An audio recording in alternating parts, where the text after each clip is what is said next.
Hello and welcome back. You're watching Straight from the Doctor's Desk with me, Dr. Andrea Purcell, where I help women struggling with health and hormonal issues reclaim their health in their life using natural medicine. Today we're talking about stress and how stress makes us sick. If I had a tomato for every time a woman asked me, Dr. Purcell, do you think stress might have caused this? I would be in the salsa business. Yes, stress makes us sick. Yes, stress can cause all kinds of illness.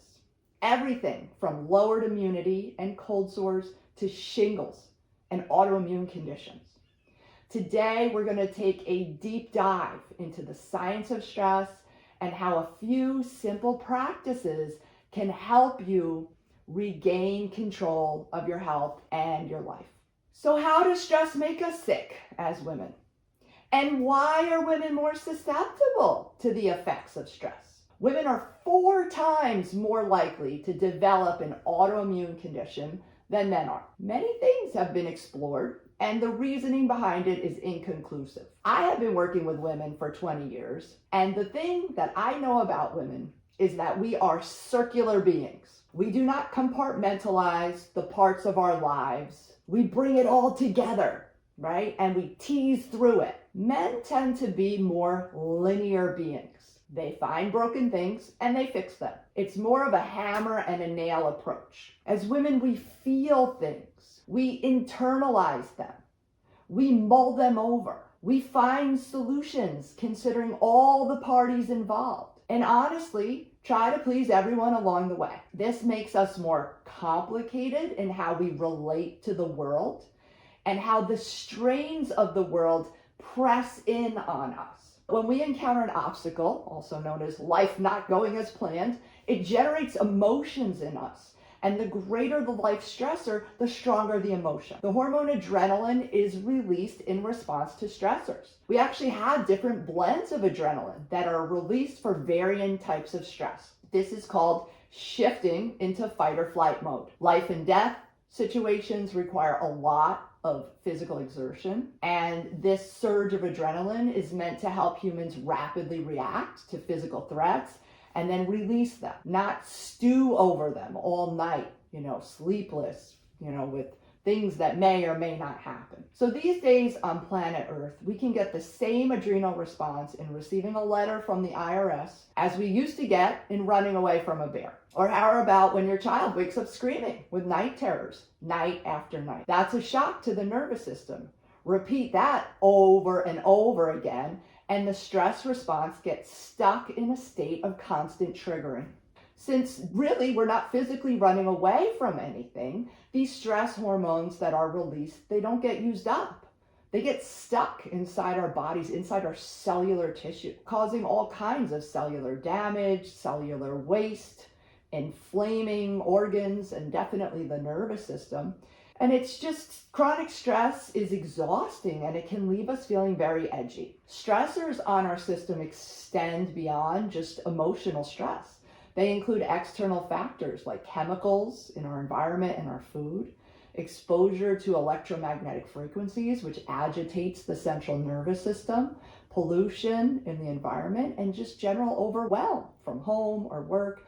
And when we're triggered, our physical stress response, this is kind of what it looks like or what it feels like, is that stress hormones flood our system. Our heart rate goes up, we get high blood pressure and palpitations. Our digestion slows down, so we feel heavy, constipated, deal with gastric reflux.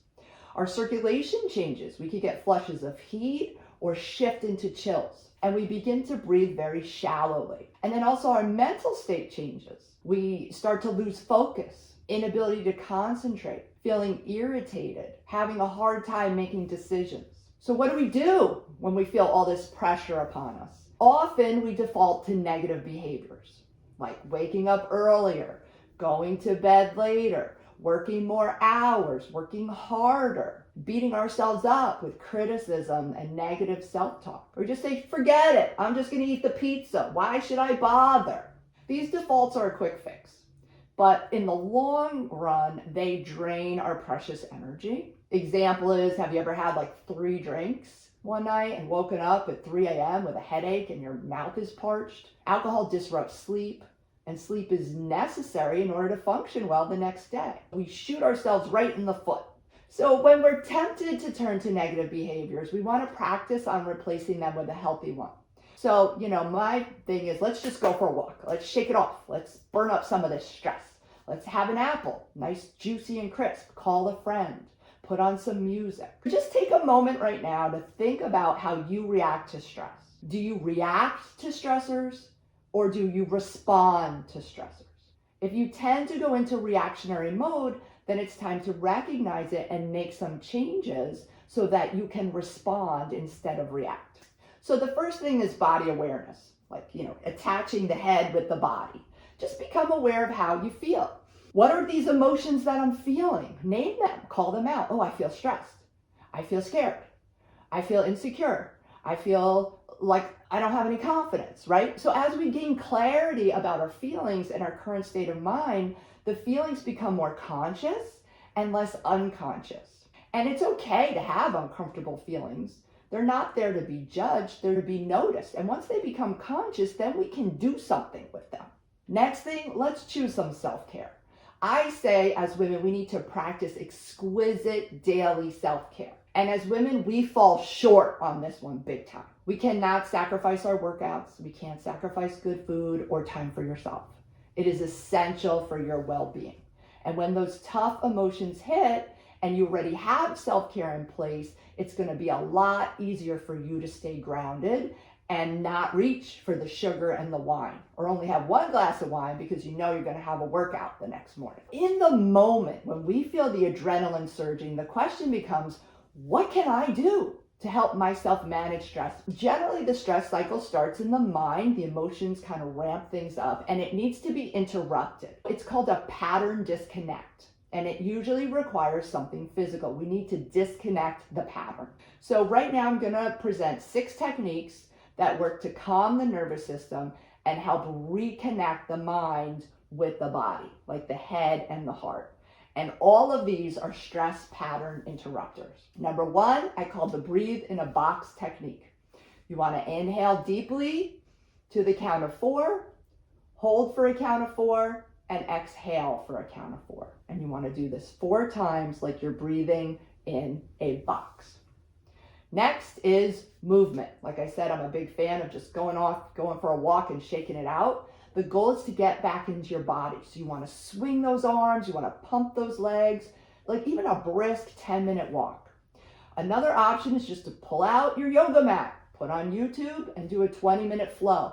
Body movement generates positive chemicals for counteracting cortisol and dopamine, all of the brain chemistry that gets disrupted, which is what I was saying earlier about exercise and we have to burn that stress off.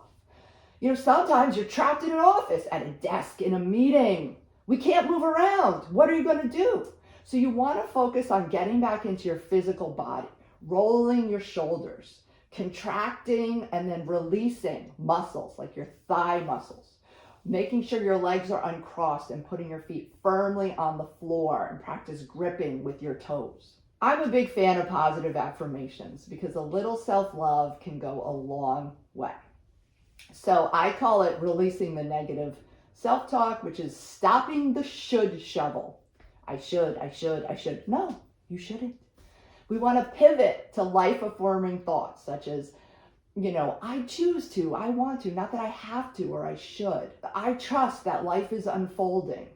Life loves me and I go stronger with each breath. Like, have a little mantra that you can default to. And then, give yourself some grace. One of the quickest ways, to kind of intercept all of this is just to say hey, I was born under the law of grace. There's enough grace to go around. I just need to sprinkle some on myself right now. Because the truth is, the imperfections are what truly build us and make you an asset to others in this world. I love the practice of gratitude. If there's an obstacle in front of you, one of the things that I regularly do is I just grab a Starbucks napkin and I write down 3 things I'm grateful for in the moment. And the quote that I absolutely love is this: It's not happy people who are grateful.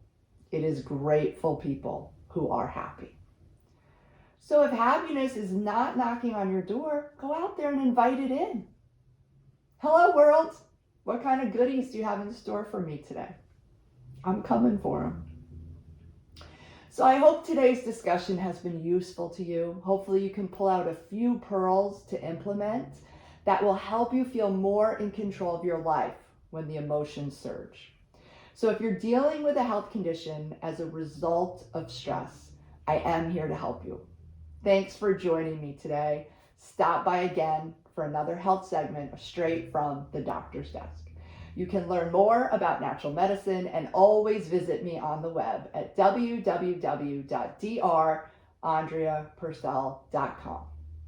Be sure to check out my other videos on women's health. Ciao for now.